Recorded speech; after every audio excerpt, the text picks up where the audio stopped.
Good morning students. आज हम लोग डिस्कस करेंगे मॉनेटरी मेजर्स पे, मॉनेटरी इंस्ट्रूमेंट्स पे, मॉनेटरी पॉलिसी पे, जिसका इस्तेमाल रिजर्व बैंक ऑफ इंडिया के थ्रू किया जाता है ताकि हम अपने देश में एक्सेस और डिप्रिसिएशन डिमांड के सिचुएशन को कंट्रोल कर सकें। इसमें पहला मेजर से हम लोग का क्वांटिटेटिव और क्वालिटेटिव दो हिस्सों में मॉनेटरी मेजर्स को बांटा गया। क्वांटिटेटिव मेजर्स यानी वैसे इंस्ट्रूमेंट्स जिनके इस्तेमाल से पूरे देश की इकोनॉमी में हम लोग मनी सप्लाई को कंट्रोल कर सकते हैं, और दूसरा है क्वालिटेटिव मेजर्स जिसके इस्तेमाल से हम लोग किसी सेलेक्टेड एरिया में भी सिर्फ इन्फ्लेशन डिफ्लेशन को कंट्रोल किया जा सकता है। पहला हमारा है रेपो रेट या बैंक रेट।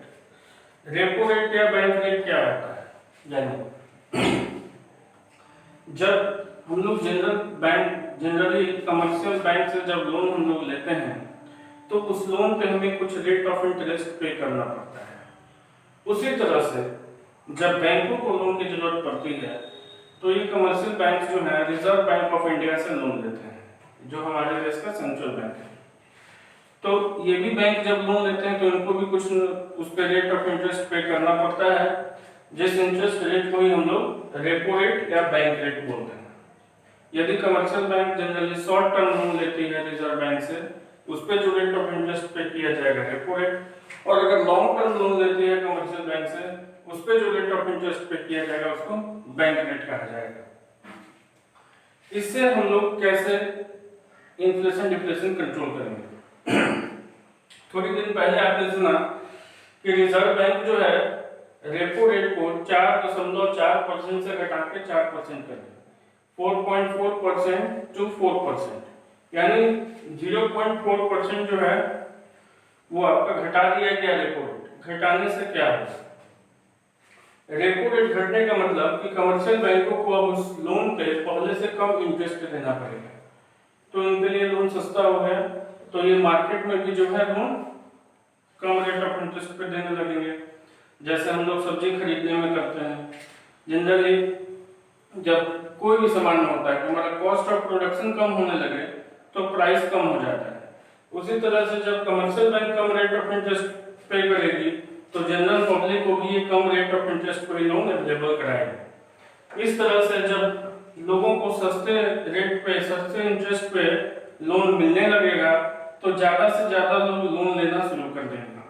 मार्केट में लोन के थ्रू ही पैसा बढ़ना शुरू हो जाएगा, और जब पैसा बढ़ेगा लोग खर्च करना शुरू करेंगे, चाहे वो कंजम्पशन के फॉर्म में करें या फिर इन्वेस्टमेंट के फॉर्म में करें। मार्केट में एग्रीगेट डिमांड का लेवल बढ़ जाएगा, और एग्रीगेट डिमांड लेवल बढ़ाने की जरूरत कब पड़ती है? जब डेफिशिएंट डिमांड का सिचुएशन चल रहा हो।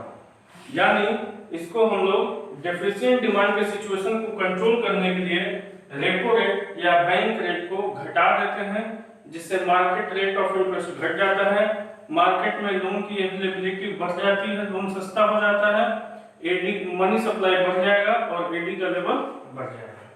ठीक इसके अपोजिट यदि एक्सेस डिमांड का सिचुएशन है, जहां एग्रीगेट डिमांड ऑलरेडी ज्यादा है, उसको कम करने के लिए हम लोग इस रेट ऑफ इंटरेस्ट को बढ़ा देंगे। जब रिजर्व बैंक ऑफ इंडिया वापस से कमर्शियल बैंकों के लिए लोन महंगा कर देगी तो मार्केट रेट ऑफ इंटरेस्ट भी बढ़ जाएगा। लोन महंगा होने की वजह से कम लोग मार्केट से लोन लेंगे, जब कम लोग लोन लेंगे तो मार्केट में पैसा कम हो जाएगा, मनी सप्लाई घटने से एग्रीगेट डिमांड का लेवल भी घट जाएगा, और इस तरह से एक्सेस डिमांड को भी कंट्रोल कर दिया जाएगा। तो इस तरह से आपने देखा कि to control the situation of deficient demand, the central bank should reduce the repo rate or bank rate, or to control the situation of excess demand, the central bank should increase the repo rate or bank rate.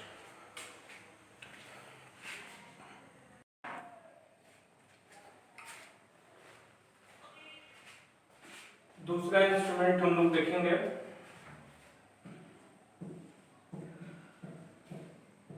Open market operations.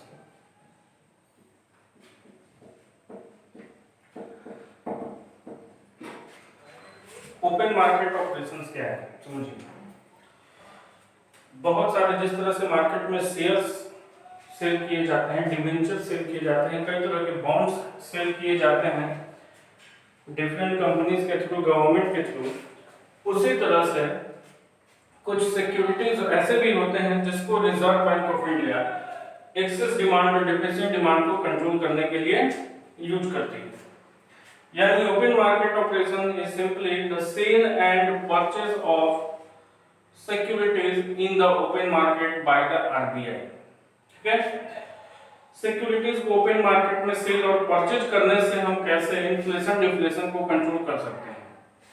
जब reserve bank open market में securities को cell करेगी तो just a paper work, तो होगा क्या कि जब लोग इसको खरीदेंगे मार्केट में, इन सिक्योरिटीज को खरीदेंगे, इन बॉन्ड्स को खरीदेंगे, तो खरीदने के बदले रिजर्व बैंक को पे कर देंगे। रिजर्व बैंक को पे कर देंगे तो जब पेमेंट रिजर्व बैंक के पास चला जाएगा तो मार्केट में पैसा दूसरी गुड्स पे खर्च करने के लिए कम हो जाएगा।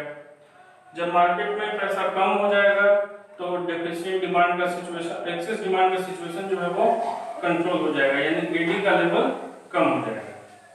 उसी तरह से ठीक इसके अपोजिट, यदि डेफिसिट डिमांड का सिचुएशन है, मार्केट में पैसा कम है, तो मार्केट में पैसा देने के लिए रिजर्व बैंक जो है डिफरेंट सिक्योरिटीज को मार्केट से खरीदना शुरू कर देती है। जब मार्केट से खरीदेगी तो उसके बदले मार्केट में पैसा देगी, और जब मार्केट में पैसा दिया जाएगा रिजर्व बैंक के थ्रू, मार्केट में मनी सप्लाई बढ़ जाएगा, लोगों के पास पैसा बढ़ेगा तो खरीदना शुरू कर देंगे, खर्च करना शुरू कर देंगे और एडी का लेवल बढ़ जाएगा। इस तरह से रिजर्व बैंक जो है अपने ओपन मार्केट ऑपरेशन के थ्रू एक्सेस और डेफिसिट डिमांड को कंट्रोल करती है। Simple, during excess demand the reserve bank sells the securities to reduce the money supply in the economy, and to control the deficit demand the reserve bank purchase the securities from the open market to increase the money supply in the economy। ठीक है,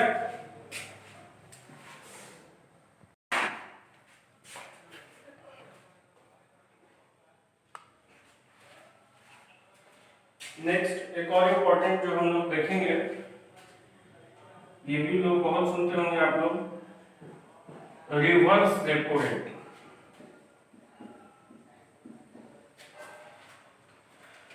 reverse repo rate क्या होता है? Simply जैसे हम लोग देखते हैं कि जब हम लोग बैंकों में अपना पैसा जमा करते हैं तो उस डिपॉजिट्स पे बैंकों के थ्रू हमें कुछ रेट ऑफ इंटरेस्ट अवेलेबल होता है, उसको हम लोग इंटरेस्ट रेट बोलते हैं, इंटरेस्ट ऑन डिपॉजिट्स।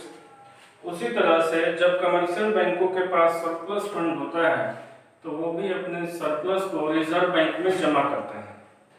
जब वो इसको रिजर्व बैंक में जमा करते हैं तो उनको भी रिजर्व बैंक की तरफ से एक particular rate of interest available होता है, और उसी रेट ऑफ इंटरेस्ट को हम लोग रिवर्स रेपो रेट बोलते हैं।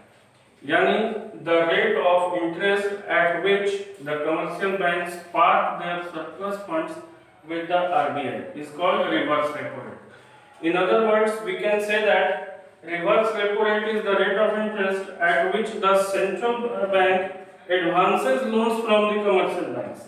इसको हम ऐसे भी बोल सकते हैं कि जब रिजर्व बैंक कमर्शियल बैंकों से लोन लेती है तो ये हमारा जो उस पे रेट ऑफ इंटरेस्ट पे किया जाएगा रिजर्व बैंक के थ्रू, उसको रिवर्स रेपो रेट कहा जाएगा।